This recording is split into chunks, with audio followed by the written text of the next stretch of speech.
What's going on, everybody? I'm doing my Oracle report right now on YouTube. So if you want to head over to YouTube, check me out, or you can watch from here for as long as I keep it on. Here we go. Greetings, everybody. Welcome to the Oracle report. We are in week 3 and we're about to get started. Let's do this. Do, do, do, do. Do, do, do, do.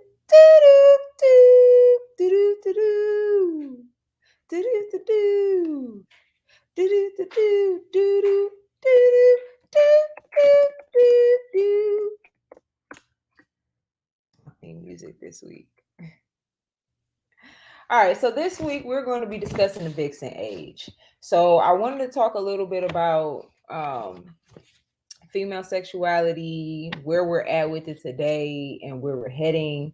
And like, has it always been this way? I don't know.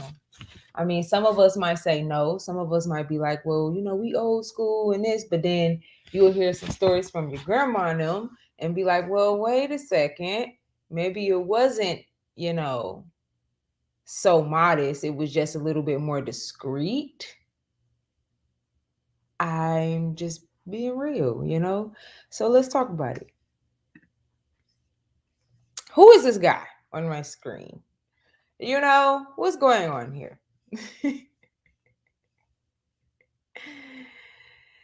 We's getting into it. Who is this guy? This guy is Joe Francis.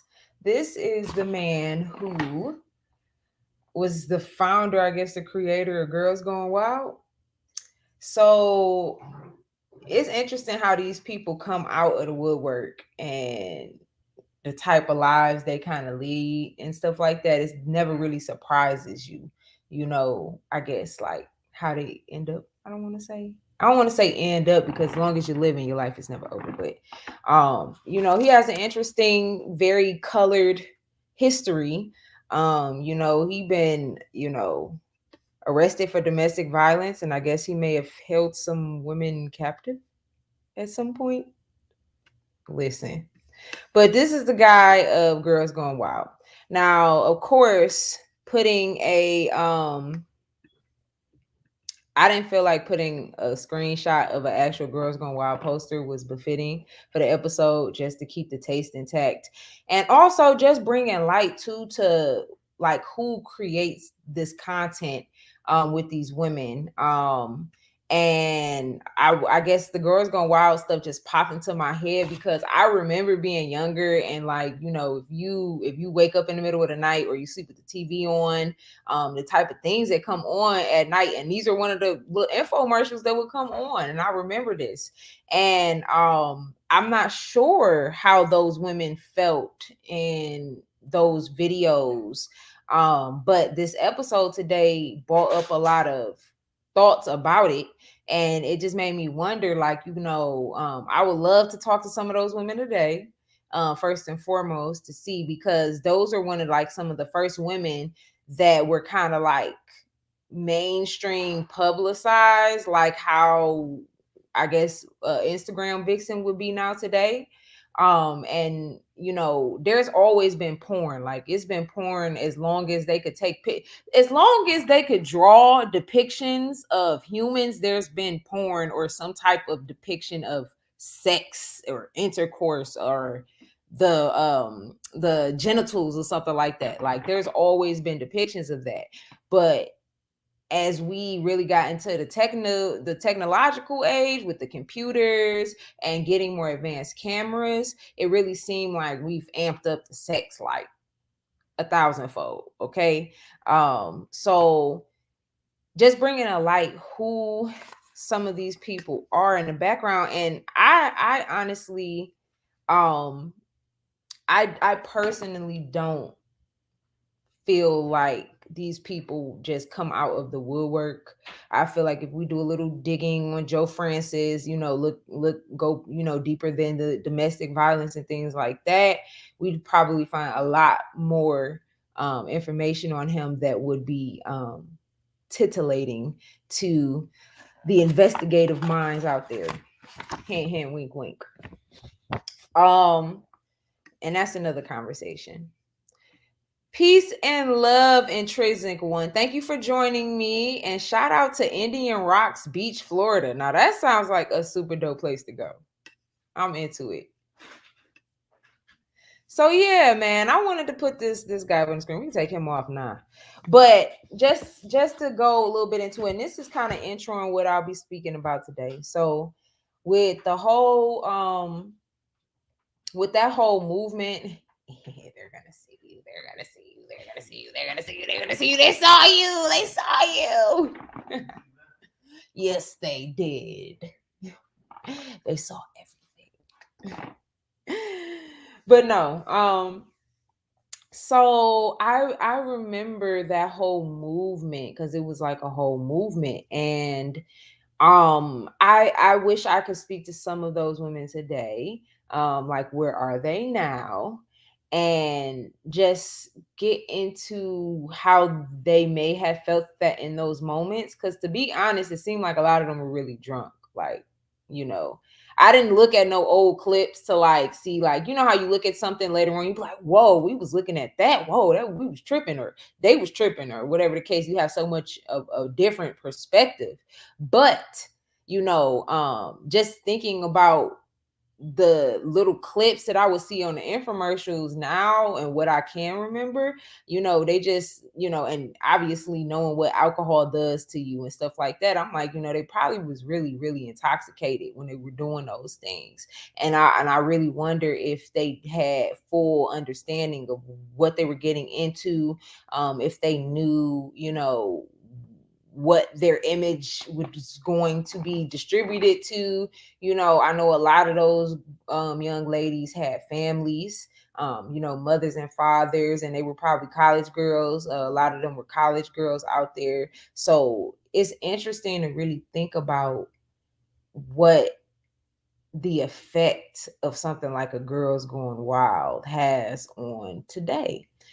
And as you see today, there's a lot of things that's normalized, and that's what we're here to talk about in this whole Vixen age. So here we go, man. Let's get into it.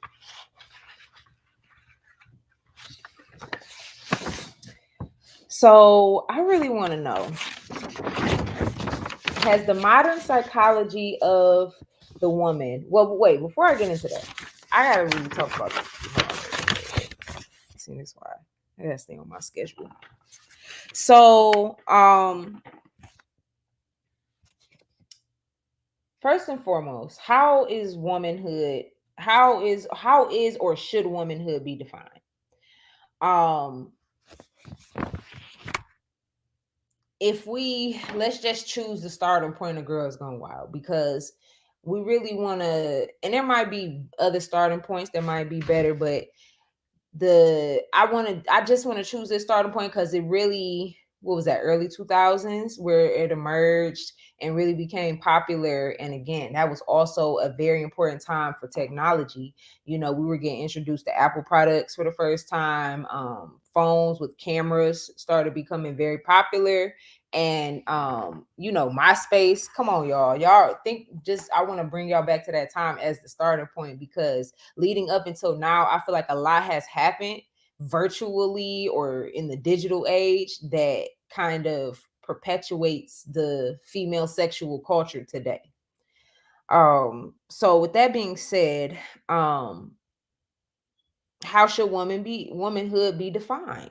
We're seeing, think about those type of programs leading up until now, and then thinking about all the other things that have been promoted with women. You're talking about like a lot of energy, at least that I have seen personally. And I bang on the system all day, but I'll definitely give it up, like, just in regards to if they have a certain agenda that they trying to get people on, like, I'll say it. It is what it is. But at least what I've seen, there's been a huge push to get women in STEM: science, technology, engineering, and math. There's also been a huge acknowledgement, especially in the last 4 to 5 years, of women and sexual assault and things like that.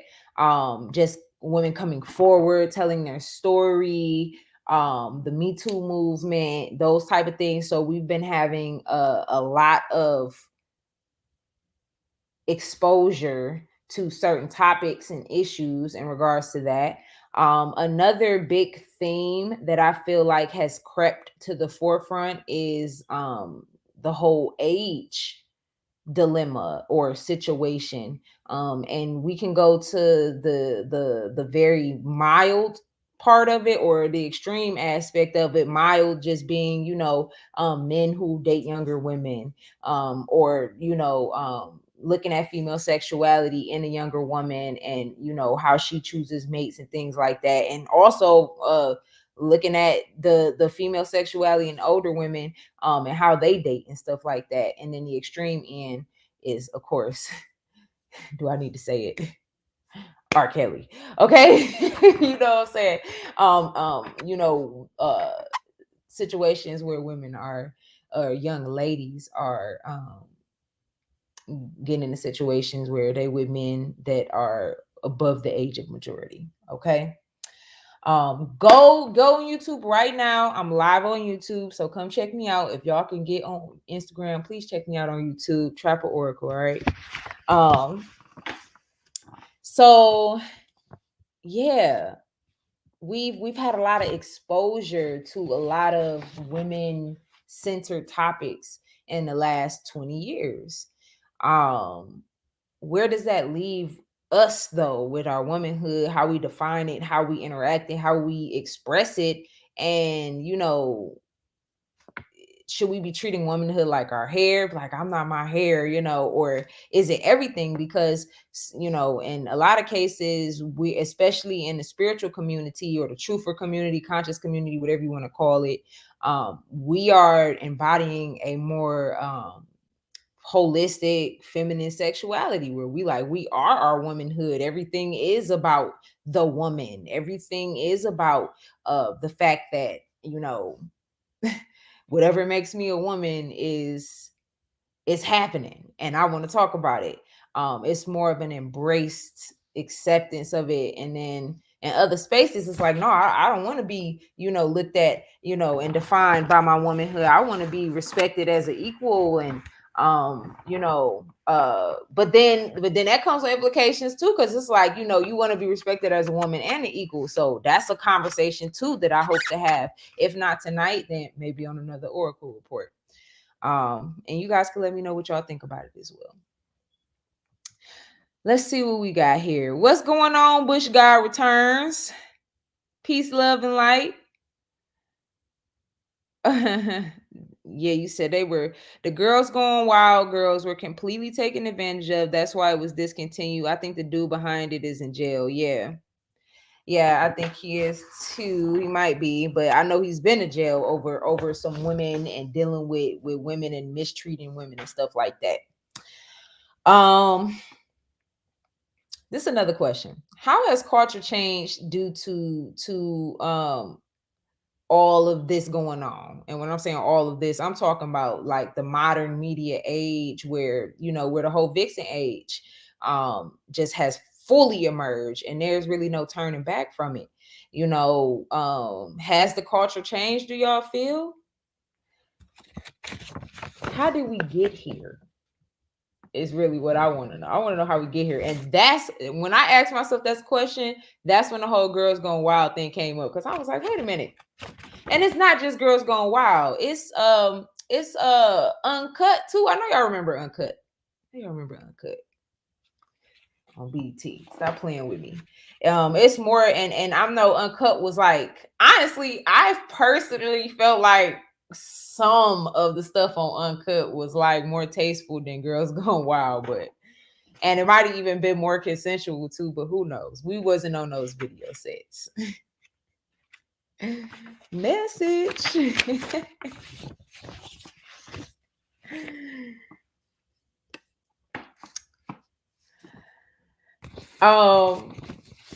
All of this leads me up to this though. This one single question though. Has the modern psychology of the woman shifted to prioritize vanity and material gain? Why do I ask this question though? And you know, again, I almost don't even like emphasizing modern psychology and trying to put this emphasis on like what's happening now, because I feel like when you really look into history, you start reading books on just anything, pretty much any type of nonfiction book that gives you some type of perspective on any type of historical events, you start to gain perspective on just the culture and what was happening between people. And you might even break that up into the genders and things and start really understanding, okay, this is what was happening with women back then, this is what may have been happening with men back then, and really start developing a whole idea of that.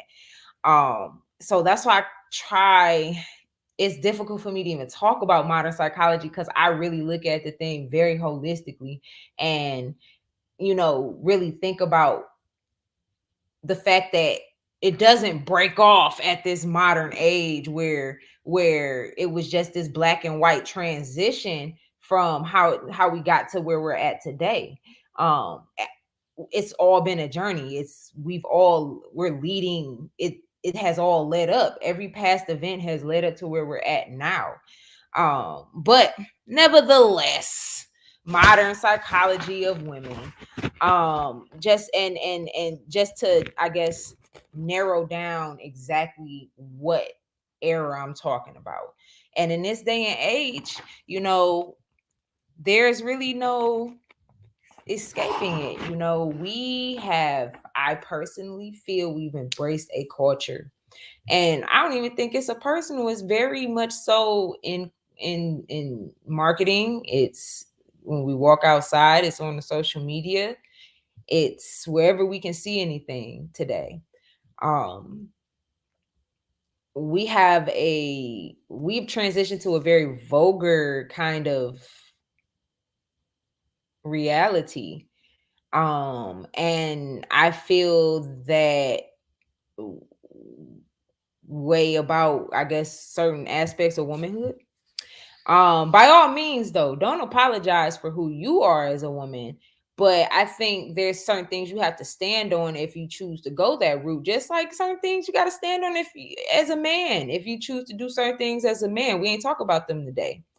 But I do feel that we've lost a lot of our grace in certain aspects, and I feel like we're gaining a lot of grace back in certain aspects too. So as we're kind of balancing these extremes, I'm hoping that we'll find collectively a balance in our sexuality and our womanhood, and even if we want to be vixens, in our vixenism, our sensualism, our sensuality, being able to develop that is in alignment with our grace.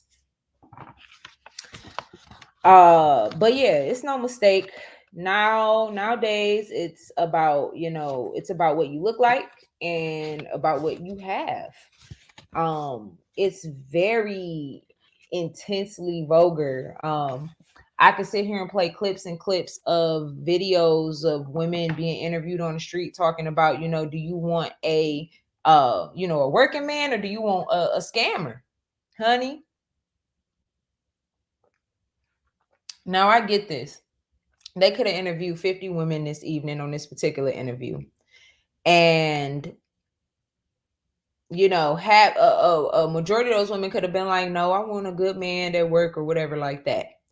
But they chose to put out the few women that said they wanted the scammer. So again, it's all an agenda being pushed and promoted, and it trickles down. And that's kind of like the big question or the big conversation to have, because that's where all the impact is happening. Not so much that it's like, okay, they tweak the narrative, they do that all the time, but they're constantly tweaking the narrative so that it trickles down on to our youngsters. And and shoot, I would just be straight up with you. Sometimes that stuff trickle down to the youngsters, and then that shit find a way to trickle back up to the people that's a couple years older than them, or even their parents, and then they start kind of acting ratchet because they like, well, shoot, she act like that, and I guess that's how it is now. And so young people have a lot of power in shaping the world and normalizing things. So is it so healthy to be so vain and so materially driven? I get that, we all want to get a bag. I get that. Like, I really do. And trust me, let me tell y'all something. Oracle get that shit. Because I'm opening this brick and mortar, and there's nothing more that I want than to be successful, to have customers in my store, to be able to turn a profit, to be able to make something of myself and it be successful. That's very important to me. I'm very motivated about making sure this thing gets to where it has to be. But what hits me more, and what puts a fire in me more than getting the bag, is my impact and doing work that really matters and seeing the results from it. The money comes. It's not about the money. The money will come when you are doing the life work. And especially if that's what you want. If that's what you want is the money, or that's the end game, or you like, if I have money, I'm able to do this or that. It's going to come if you're doing the right work.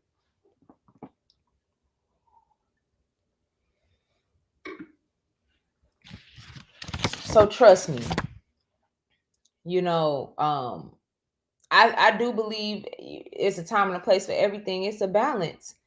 And I get it, ladies. I want a bag too. I want to have my own bag and have my own things and be able to flourish and all of that. But to what end?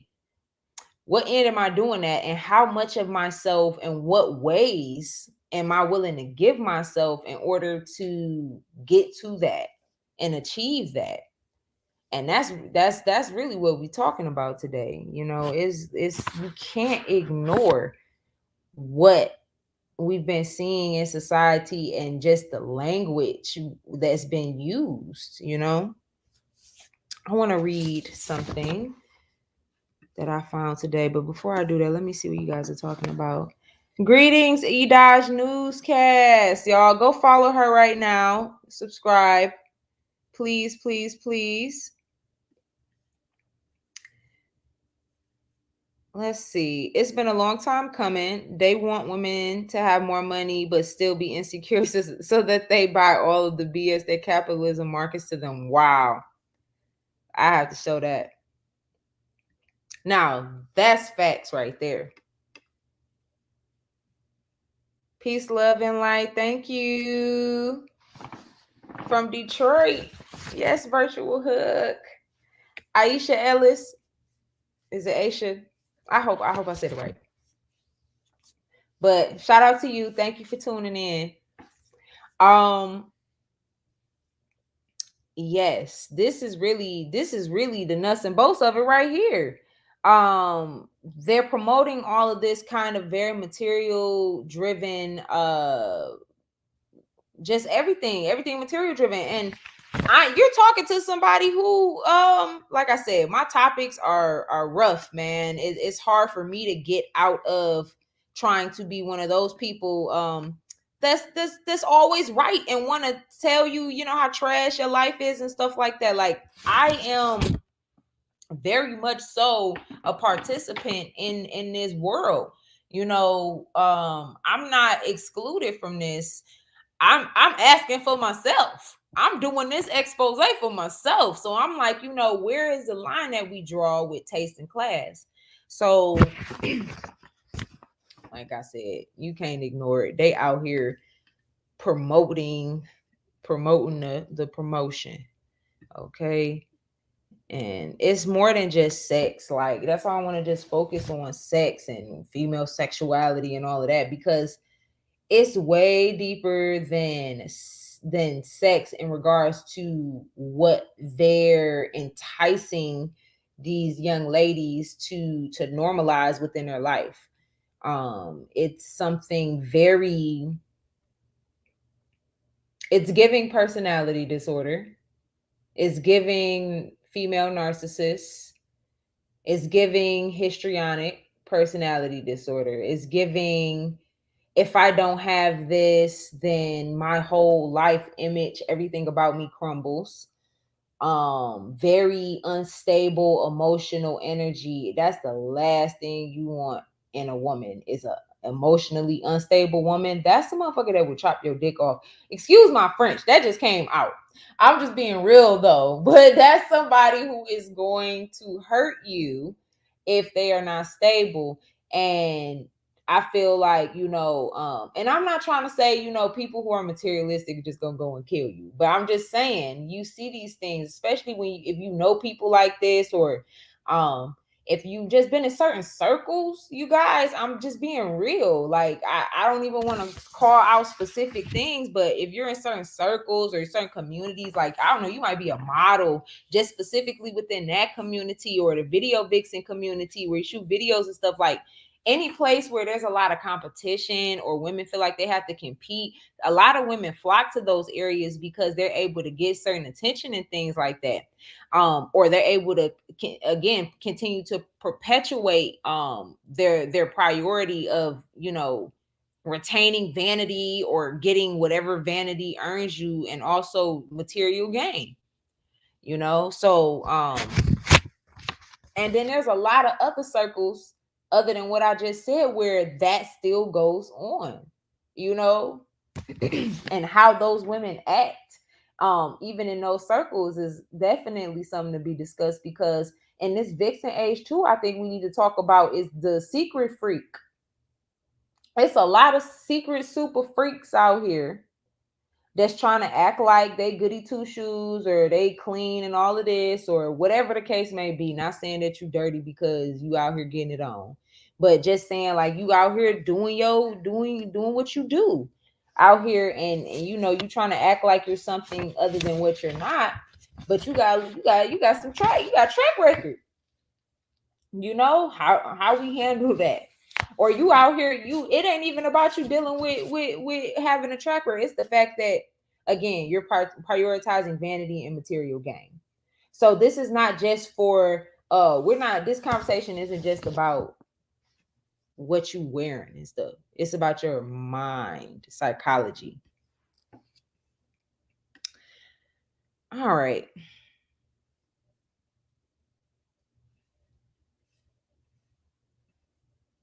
So I wanted to read this little excerpt on Sigmund Freud. He did not understand female psychology, as many people don't, and as many people of his time definitely didn't. At least not in his circle. And he didn't really have too much to say about female psychology, but what he did say was actually interesting.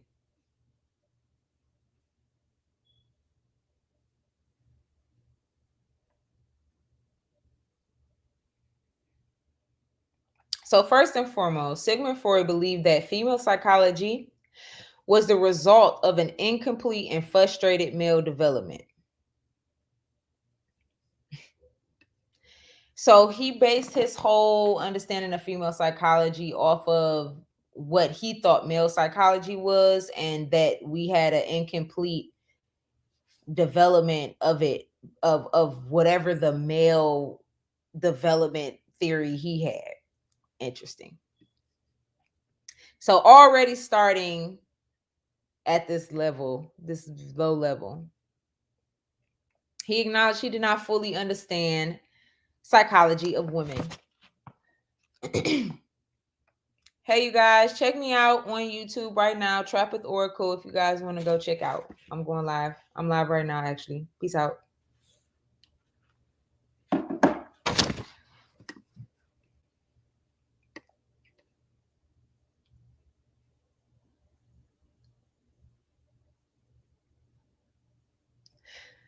So, one might. So I'm sorry. Let me dial back so I don't just start reading out of nowhere.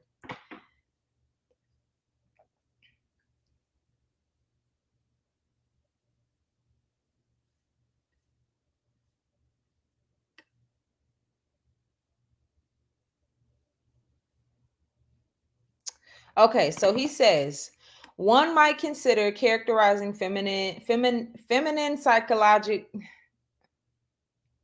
femininity psychologically. Okay. One might consider characterizing femininity psychologically as giving preference to passive aims. This is not, of course, the same thing as passivity. To achieve a passive aim may call for a large amount of activity. We must beware in this of underestimating the influence of social customs, which similarly force women into passive situations. All of this is still far from being cleared up, at least for him. So it's interesting. He says that women almost have a what's the word? Impacted or a delayed, I guess, development of their psychology based on the male process that he has, but he didn't fully understand female psychology, admittedly. These are the people that talk about womanhood. And then we look at psychology today and the different things that are being promoted, and it's like, it is difficult to talk about female psychology. I feel like it's difficult to talk about male psychology and sexuality too without looking at social norms and customs. And the truth is, your social customs dictate everything, I feel like, personally, about how you grow up as a man or a woman. People say it is not. They will try their best to deny that, but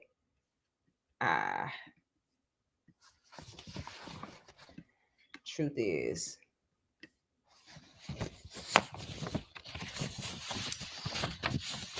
so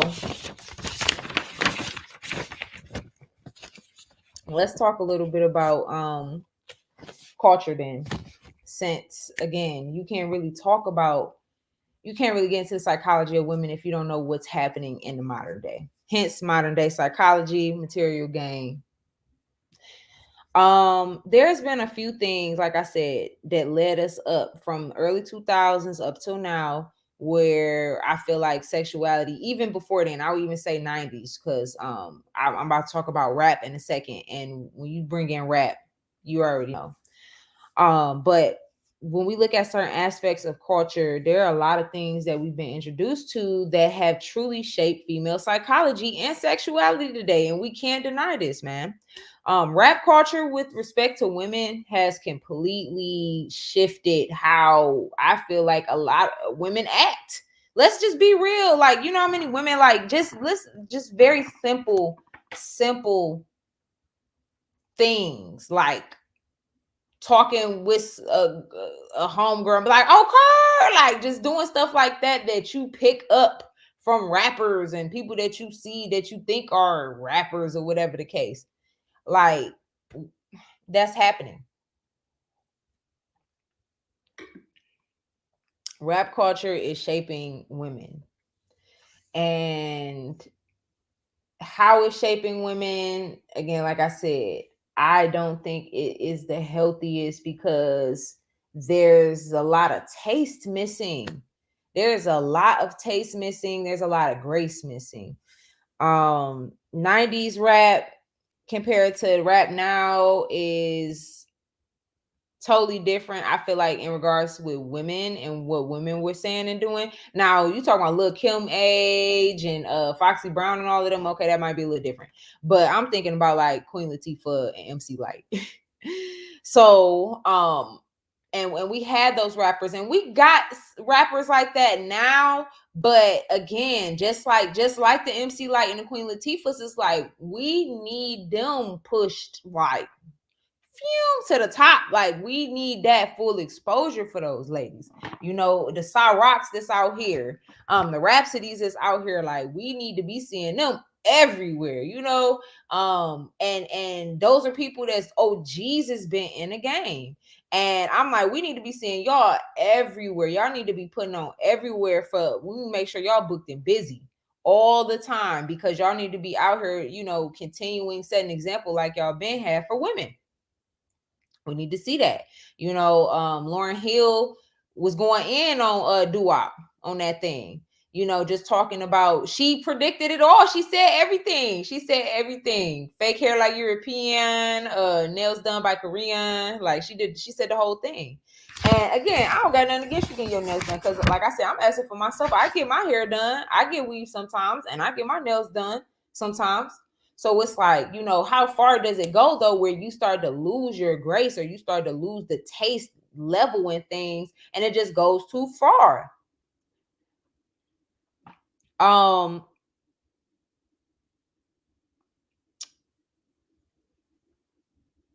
Lyrics, we know lyrics is shaping how we talk. I was watching something a while back, and it was just talking about female rap culture, and how the lyrics to WAP were like pretty much pornographic. And I went back and I listened to WAP, and I was like, you know what? This is totally different.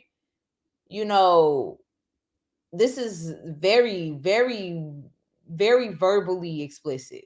It is describing like a porno. It is, where a lot of and I'm just being real. Like, I mean, y'all can correct me if I'm wrong. I'm with the challenge. Challenge me, because it's all about thinking. And again, like the whole mission statement for Oracle Report is having different perspectives and coming together and really unifying those perspectives to gain a greater understanding for your personal beliefs. But in my personal beliefs and what I'm seeing, man, these lyrics are very explicit.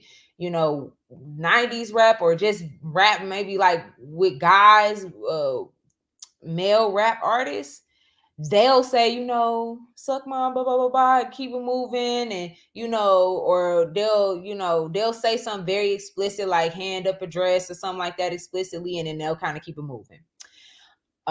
These women, they're very detailed, very thorough, very explicit about how they want to. And I'm not like, look, I know it's a few rap songs I'm thinking about in my head right now from female rap artists from back in the day, early 2000s, 90s, that was very explicit. I'm thinking about right now. So don't think that I'm like just going in on the rap artists today, because I'm not. Like, they were off the chain back in the day too. Okay. I'm just saying nowadays, I'm just looking at the times and what we exposing to. And the reason why I'm bringing this up too is because it's not like I said, in the 90s, like you would have a CD that you can put up from your kids. You know what I'm saying? Now that ish is on TikTok. They whopping on TikTok. Like, there's a baby out there listening to WAP somewhere, bro. And it's deep because it ain't Cardi B, baby, as we saw on her post. So I just think that's wild, like just where we're heading, and how, like I said, the taste level, you guys, it's not even the lyrics and the wardrobe and the rap and all of that. It's not that for me. It is not. It's the taste level. It's the time and the place. It's the fact that we seeing it every single day. It's the fact that when we wake up, it's there. It's the fact that we ain't got to look for it no more. There is nothing to the imagination, man. And that brings me to my next point. Instagram, OnlyFans, man. So, and OnlyFans is a place where you could look for it. You could go. Instagram, you ain't gotta look for it. All you have to do, you could just follow one big booty account, and it's gonna be one big booty after the next big booty after the next big booty after the next big booty after the next big booty after the next. You gonna find so many big booty accounts. By the time you done, you gonna have a whole community of shapely women's that you love to follow, and they're gonna be posting all kind of stuff. And there's a range of it too.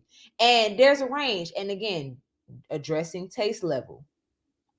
And taste level again got a lot to do with, again, that prioritization of your vanity and that prioritization of the material gains. So the taste level, a lot of women are on Instagram and they're very tasteful and love it. I follow a lot of those women. Very tasteful, very lovely. And they're doing a range of things, from exotic dancing to simply modeling to just making videos to eating fruit to yoga to, I don't know, sitting pretty. They just did their makeup and they just make pretty videos all day. but there's a taste level involved with it that I find beauty in it. Some of these other women on Instagram, I don't see the taste in it. I'm sorry. Show me the taste level. Because I personally don't see the taste level in certain things. And there's a vulgarity to it all. And I'm gonna tell you how I know it's vulgar, because even the men now are talking about women are too wild, and all the rap music was trying to get the women turned up, and now they like, turn down, you too wild. You got dudes singing love songs now, like they very hurt now. That's how I know the culture has changed, because the women singing about set them up and all of this other stuff, and the men is singing about, you hurt me, answer the phone, and they are high pitched in the voice, like they got kicked in the balls. Like, it is different out here. Okay, I'm just bringing it up. I'm just bringing it up. Instagram has a wide range, and I think that wide range and you having that exposure to it, it leave a lot of room for a guy to fantasize, to wonder, and for things to happen where he get his feelings hurt and realize it ain't about you being fine no more, sir. These women want your money, honey. Again, that's what OnlyFans is about. It's about making money. Sex work. That's sex work. And I ain't even hating on the sex work, but yeah, that little cute face and stuff. Oh, I'm fine, I'm a nice looking guy. These girls don't care about that. They want a guy with some money, and they have not apologized for it or made any excuse. They are serious about it. I've seen it. I've seen it in women I've met in person, and I've seen it just out in the culture, in the streets. You be in the streets and you just hear a girl randomly, you'll be out, one day talk about some I don't know, some random lyric from one of them rappers. I ain't even about to say their names, because again, like I said, it's not really them. Make your art, express yourself. I'm not about to take that away from you. It's personally not, a lot of it is personally not my taste level, and some of it I'll mess with. It's a time and a place. But I'm about the taste level being high on things at all times, and knowing when it's a green light, when it's a red light.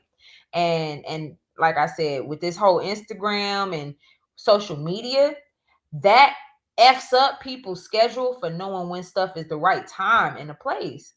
And that's a cultural aspect of things that we need to talk about. Culturally, yeah, I think, if you want to wild out and you want to do your thing, go for it, man. You on vacation, go for it. Like, ain't nobody gonna judge you for that. I think it's what becomes the problem is the consistency and the constant 24/7. Like, you can't get away from it unless you don't have social media. But even if you don't have social media, you could go out, and I think this is, again, we're talking about how this stuff trickles down, and it trickles down to the young ladies, and they start thinking that this is what they have to do to be, or to compete, in society, or to compete with other women, or to be, in the league or whatever.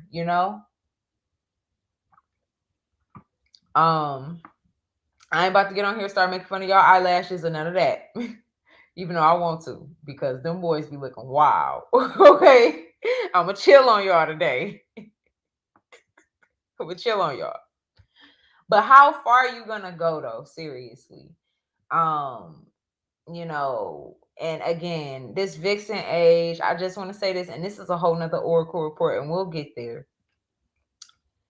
I just want to say this. I think the Vixen Age is promoting very unhealthy self-images and body dysmorphia. Don't try to convince yourself so much that I'm living for me. I have to do this for myself. I have to make myself happy, that you con yourself out of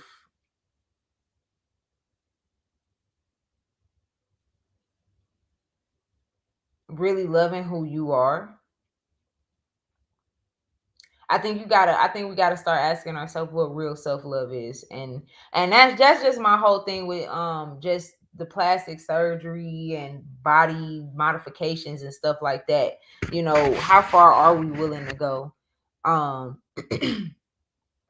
with that? And a lot of women are doing it so that they can make more money or get more attention. And we are in a lot of circles as women that those things matter, what you look like, so that you can make more money or get more opportunities. And that promotes a bad body image for us, and we constantly feel like we're not good enough, no matter our size, shape, and all of that. So yeah, that does concern me when I think about the Vixen age, because I like I said, I'm for that. I'm for the expression. Express yourself, love your body, do all of that, but don't love your body after you got the surgery. Like, love your body before and after, if you choosing to do that. But a lot of us, we try to act like we're all confident after the fact, and I'm like, that's not confidence to me. I'm sorry. I'm saying what I said. I said what I said, and people gonna try to come and say whatever they gotta say about me, or people that say things like what I say, and that's fine. But at the end of the day, it's like, you know, self-love is self-love, man. Love is love. Love is love. So if you're not truly loving yourself and truly accepting yourself as you are, and again, people be like, if you don't like something, change it. But again, like, how far are we going for that? Like, you really about to do all of the surgery? You about to just totally shift your whole body around and okay, fine, it's safe, go for it then. Have fun, be happy, but understand this: a lot of these women can't even give a straight answer when you ask them what you're going to do when your daughter comes and wants to change her nose, or when your daughter comes and she wants to put fillers in her lips, or some in her butt, or some in her boobs, or get some sucked out, or whatever the case. And then also, oh, I'm going to do that so I can start an OnlyFans, or I'm going to do that so I can go and, I don't know, get my Instagram account a whole bunch of more followers and stuff like that. Because a lot of women, again, I'm gonna challenge y'all. I'm challenging y'all women, and you could come to me. I'm very approachable with these situations, and you could give me what your psychology is or how you feel about it, because I would like to understand a different perspective. But from where I see it, I'm challenging y'all women, because to really think about where your self-esteem and your confidence lies.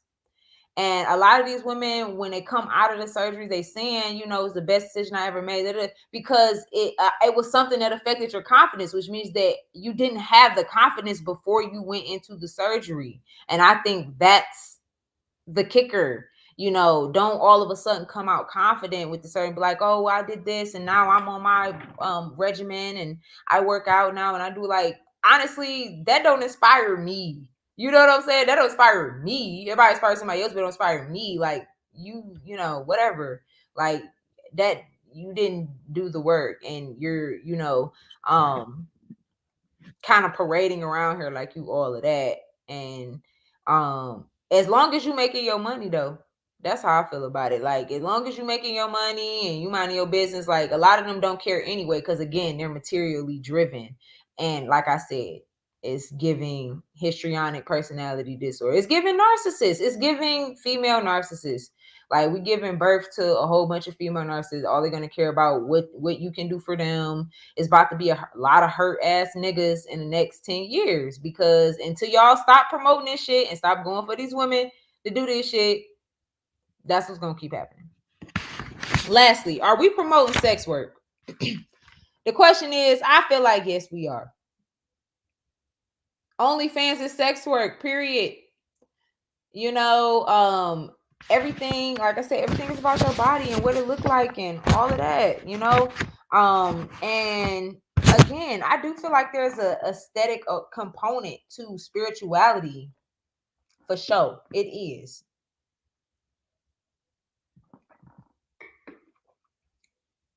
But not so much so where you completely lose your total vision for inner beauty. If you can't see inner beauty, if you're unable to tap into that, and you're strictly relying on what you see, what it looks like, and all of that. Because honestly, I see stuff all day, but what I feel though, sometimes what I feel is not what I see. We promote sex work out here, man. We promote that. We telling women, you know, if you put your bodies out here, if you know, dress this certain way, look this certain way, or if you just act this certain way, because there's a lot of fully dressed women that are selling their bodies. It's more than one way to skin a cat nowadays, and I do feel like sex work is a popular way that a lot of women pay their bills. Now, with that being said, I don't hate on the sex work. What again, I'm not, like I said, I don't hate on none of this stuff. I'm talking about the implications of it, how it's being promoted, and it trickling down to the young ones. With the sex work though, definitely do you, but again, it's a lot of women finding themselves on this journey. It's a lot of women who've been through things and are healing on this journey.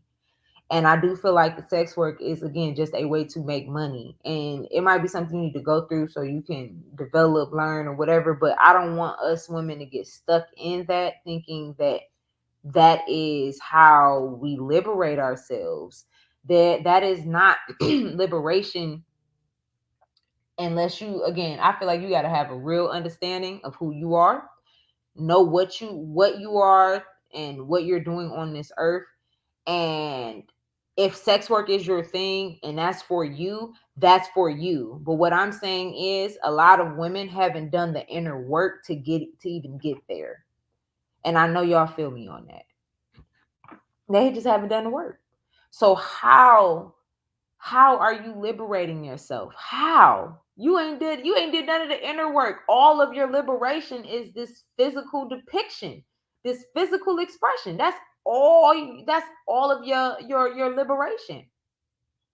All of your liberation includes going out in public and holding up signs to let everybody know that you're this sexual being. What about inside? Are you feeling that inside? Is that a generated thing? And what I'm saying is, a lot of the topics on my show have to do with intuition and being psychic and psychically understanding people's emotional energy.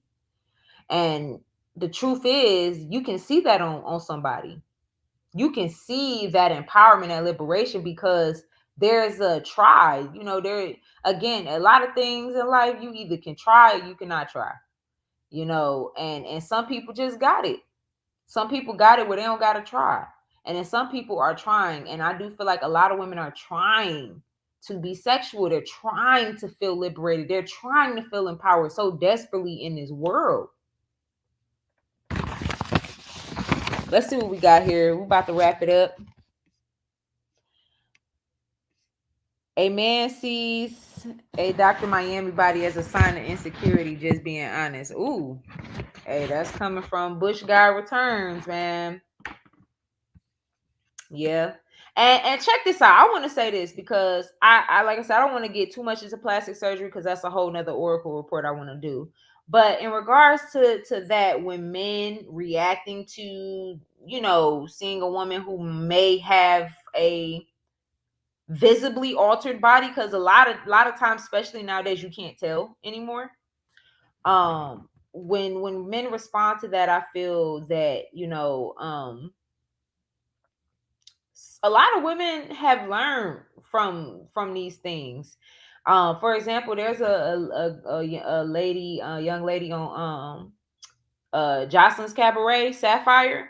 She got the butt injections. Now she might be with plastic surgery and all that. I feel like she personally is, but I think she's with all of that, but she just was like, you know, I shouldn't have got that done legally. I should have did it the right way and stuff like that. And she had dealt with regret from that.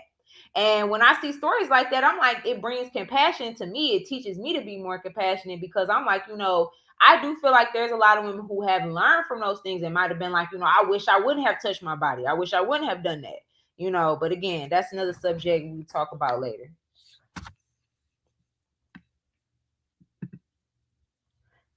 Unfortunately, oftentimes that's so true. Although I'm not against plastic surgery to an extent. Eh, I'm like one of them all natural kind of girls. All right. I'm sorry. I'm just putting y'all comments up here. Oh, well. Yeah, I'm not against it either, but most men will see right through the fake confidence it gives a woman if she didn't have any before. So I do feel like that. I do feel like, again, confidence is something you earn that with yourself. You got to build your own confidence because again, it's a confidence about knowing who you are. And you got to know who you are. You can't allow anybody else to look at you under their glasses and give you some personality. You got to find it for yourself. And I feel like I do feel like some people are like, no, this is who I am. I'm a plastic surgery person and this is what I do. I just gotta look perfect. I get like even Cardi B, she said that she was like, I want to look perfect. I want this. Like in her eyes, that's what perfection is. That's what she wants for her body. And I'm like, I'm not here to be the body police. I'm not here to dictate what you do with your body because I'm like, I'd be damned if somebody try to dictate what to do with my body. I'd be damned if somebody came and was like, if you just like sucked a little bit of that out, like, no, like I'm about to get my lazy butt up and go to the gym or go outside and go for a run and eat these fruits and vegetables and learn how to be disciplined, and that's my prerogative. So I don't want nobody taking that away from me. So I can't take that away from nobody because to me, that's my perfection. I feel perfect when I'm on my regimen. I feel like I'm achieving perfection when I am in that mind state and I'm in that flow state with myself. So who am I to take that away from them? If they want to sit in a hospital bed and have the little tube, the drain tube, connected to their stomach and had the staples and stuff, like I can't imagine that for myself. So I let it go at that. But again, if that's their idea of perfection, but again, like I said, I'm challenging those women. I personally feel like, you know, you don't have the confidence if you feel like you have to do those things to be perfect. Period. You can't walk in a room with who you were 10 years ago again and don't try to say, oh, well, people who want to lose weight or people who want to get in shape, they don't have confidence here. I'm like, that might be true, but they got their stuff a different way. Just it's 1,000 ways to skin a cat. But which way is going to still leave you with your dignity? And I'm not trying to make a joke out of it. I'm being serious. Which way is still going to leave you with your dignity? Some people don't care. They're like, we don't, dignity, pride, I don't care. I don't got no shame. Some people have no coup. That's fine. I personally had the coup. I can't imagine being like, well, I just had to get them done. I just had to do it. I'm not there yet. Maybe I don't know. I might get there. I might change my mind. I've had very strong views on plastic surgery in the past, but and I've just chilled. I've chilled out on them. I've become more accepting of other people's decisions, and I've been more focused on my decisions about my life and what I want to do with myself. But again, like I said, I challenge y'all women because y'all come in there and act like y'all the baddest thing in the world. And it's like, bitch, you wouldn't be able to stand like 2 feet next to the next woman who natural. Like, that is irritating. Because you try to act like you all of that. And it's like, you wouldn't be all of that or you wouldn't feel like all of that if you didn't have all of that. Like, let's be real, cut to the chase. Stop playing with me. Just stop. Okay. Bent wrist. We done. Okay. And that is just how I feel about it. If that was the case, then you wouldn't have touched yourself. If you thought you was all of that in a bag of chips, you wouldn't have touched yourself. It's women out here who a lot of people feel like are all that in a bag of chips, and they still went and got things done. They be like, you guys can get little things. You can get etching. You can get this, and it's like, dude, you could go on a fast. Your stomach was already flat. Like, you tripping. And that's my, like, again, that's my prerogative. That has no dictation over their life. And trust me, it won't. They're still going to go and get it, is what I'm saying. But what I'm saying is their mind. Something ain't clicked in their mind yet to realize that they can't afford confidence, honey.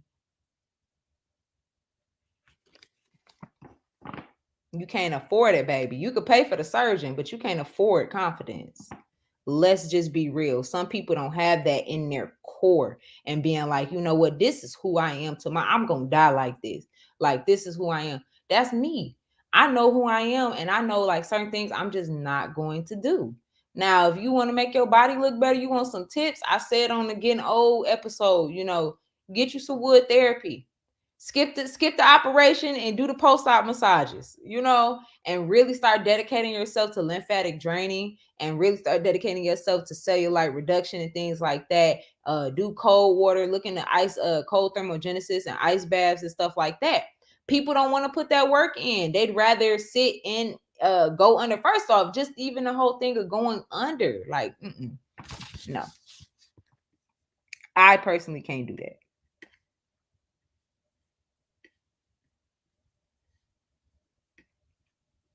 All the sex trafficking going on, a lot of sex slavery still happening in this world, starting from the top leaders to the bottom. And that is true. And that's another reason why I feel like this Vixen age is dangerous, because you're teaching women to kind of prop their bodies up, do all poke and prod their bodies all the way down. And then for what? It's like you're preparing them for something. You're preparing them to just be these sex slaves. Like, and then we get all the surgery, we get all of this stuff done to our body. And then we go and post and be like, well, I don't want to be objectified. I don't want to be this, but I want my rights and stuff like that. So it's like,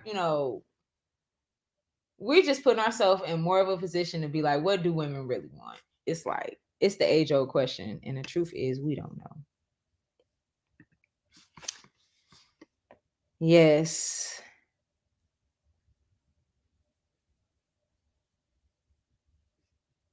Oh, wow. That's interesting. Yeah, y'all gonna have to read these comments, man. Yeah, they do. They have a lot of male managers with the OnlyFans. It is, like I said, it's a lot of grooming and coaching going on, done by men. A lot of times they're a lot older. And like I said, is this the proper culture we should be promoting? And again, that's sex work. So you talk about sex work with older men being your manager. That sounds like pimping to me. All right, y'all. Let's go on and wrap this up. So the eco info section today, we're going to be talking about, because I spoke about rap culture and things like that. I don't want to name drop, but I'll name drop now because it's actually really relevant to the conversation. So speaking of rappers, they get a lot of clout, but they also get a lot of flack. Megan Thee Stallion, when she first started out and started entering kind of the national fame, she did organize the beach cleanup. And she used her image and her college girl kind of girls gone wild image to Lord have mercy, my transitional words, to get people together, to unify people. She said she like got her all, put a call out on her Instagram and got a whole bunch of homegirls out, like ladies. Like when I say homegirls, I'm talking like her fans, like a whole bunch of young girls to come out and clean up the beach. And this just brings me to the whole problem of, there are a lot of beaches that are dirty. You go to Miami Beach and stuff, it's somebody there cleaning every day. They got somebody to pay, to go and do that. But you go to some other places and other beach fronts areas and stuff like that, they don't have that. And it's an important problem because it's like that's how a lot of times plastic get in there. And there are a lot of I feel like a lot of companies just straight up dump it to the ocean. Period. I feel like they just straight up dump it to the ocean. I feel like there's some barge out there that just goes out to the middle ocean and just dumps. They're gonna get stuff for that. But also a lot of beach trash, strings and little stuff, all the plastic strings, cups, beer can, all kind of stuff that just get there. But really the plastic, y'all, I really want to keep putting emphasis on plastic as we talk about eco information, because that's really a lot of the problems. Like, beer can stuff, we could cut ourselves and stuff, but at least they'll rust and kind of go back into the soil and kind of remediate, like wood, stone, all those things. But that plastic, man, those plastic forks, the single-use straws, all of those things, very harmful to the environment. And I just want to bring attention to that because she did it like one time and then she never did it again. So Meg Thee Stallion, bro, do another beach cleanup. Like, you super famous now. I know you're super busy, but like, do that again. Like, you know how many people you could get to show up with your influence to clean up beaches? You could do like 2 beach cleanups a year, bro, and like we could like make a lot of impact. And that's why I'm doing what I'm doing. I'm like, shoot, if I have, when I get the that type of reach where I can reach those type of people and get y'all out, yes, I'm going to be getting y'all out for a beach cleanup. So Oracle's beach cleanup worldwide coming soon. We about to do like a whole worldwide beach cleanup because we need it, man.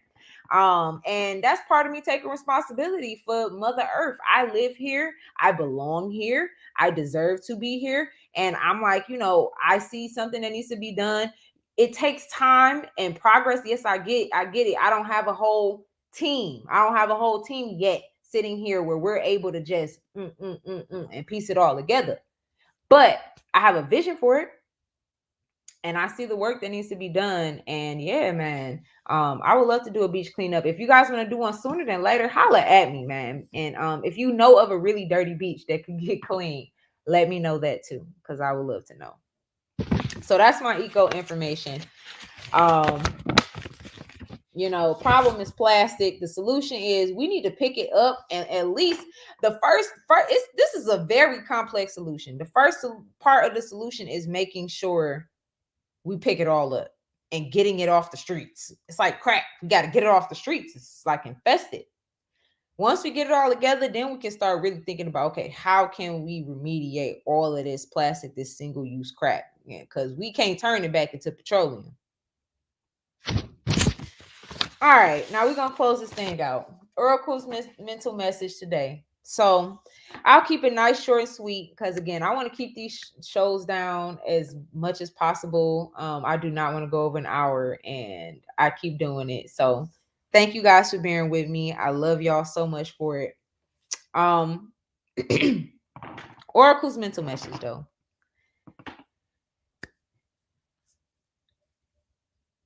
It's not the sex work. It's not the vixen hood. It's not the slut walks. It's not any of these things. The Instagram ladies showing off. It's none of these things. It is truly the grace. It's truly the taste level.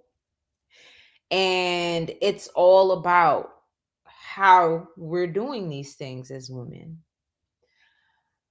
I don't want to stunt the growth of these kind of newfound women empowerment movements. However, like many movements in today's world, they get hijacked. And I just want to put my 2 cents in to say that I don't want these young ladies, I don't want us to get hijacked in these movements, thinking we're empowering ourselves as women when we're, again, doing the same thing that they've been wanting us to do for a long time and just making agendas to serve the powers that be. I don't want to get caught up in that. And I don't want us to start following very unattainable ideas of our body image to the point that we're doing extreme things to get modifications and we become purely materially motivated. And I want to say this, KT taught me this. He was telling me, like, well, women, that whole wanting money thing and having an expectation for a man to provide, and the extreme of being a gold digger, quote unquote, mother, mama, that's material, and we represent matter and creation, and that creation energy of material things. So it makes sense that we are we have a materialistic aspect to our identities or our character. So, and it makes sense. It makes sense. We don't want that to be the driving motivator for us, because I don't feel that it leaves us with, it's no longevity in it, is what I'm trying to say. At the end of the day, ladies and gentlemen, we get old, we age. There are many things you can do to stop, to reverse these things and to try to slow them down. But at the end of the day, your bodies get old. What all you will have left is your dignity and your pride. So I think being mindful of what you put out there and how you put it out there in this day and age, um, we are the guinea pigs for this. We are going to see just how much of our lives, and yeah, we'll have a lot of memories and a lot of pictures for the years and the times, but to see the impact of female sexuality in this day and age, we're setting a groundwork for a lot of how the people after us will start to act. So we got to ask ourselves,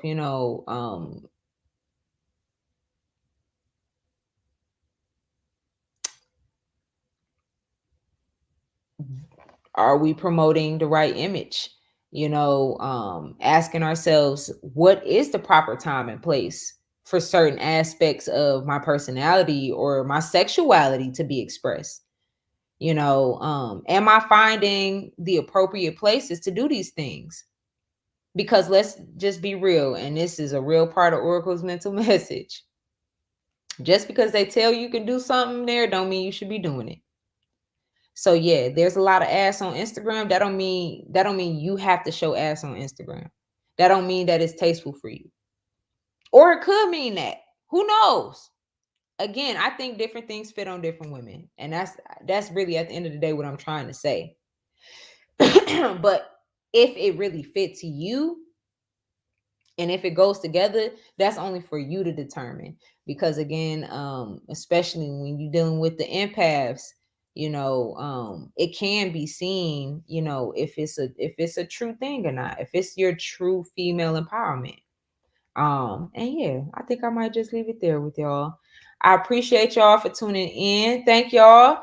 Oracle Report, man. I think we have 2 more episodes before I close the season out. Check out trapwithoracle.com, of course, for your self-care, couple beauty needs, and apparel. I will have some new things dropping tomorrow, so I cannot wait to drop those. Y'all will see that. Follow me on Instagram, Trap with Oracle, and of course, I will be having the brick and mortar is opening. We're doing a soft launch, really soft launch on Friday, January 14th at 2 p.m. So come on out, we'll have a couple of light refreshments, a little music, and you guys just get to see the store. Come do a walkthrough, make some Instagram videos, take some pictures with me, and I will see you guys soon. All right. Peace out. Have a wonderful Sunday, and I'll check y'all this week.